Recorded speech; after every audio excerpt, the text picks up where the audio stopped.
கடந்தும் பிரமிப்பை ஏற்படுத்தும் தமிழரின் வீரம்.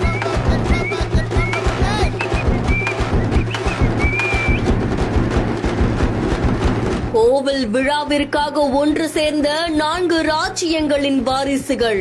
பிரம்மாண்ட கம்பத்தை துரும்பு போல் தூக்கி அசர வைத்த தமிழர். திருநெல்வேலி மாவட்டத்தில் இருக்கக்கூடிய சேரன் மகாதேவி கிராமத்தில் அமைஞ்சிருக்கக்கூடிய ஸ்ரீ அப்பன் வெங்கடாச்சலபதி திருக்கோவில்ல பவித்திர உற்சவ விழா நடந்திருக்கு. இந்த விழாவுக்காக சேர சோழ பாண்டிய விஜயநகர ராஜ்யங்களை சேர்ந்த அவங்களுடைய வாரிசுகள் வந்து கலந்திருந்திருக்காங்க. தமிழகத்துல முதல் முறையா இது நடக்குது அப்படின்ற மாதிரியும் சொல்லப்படுது.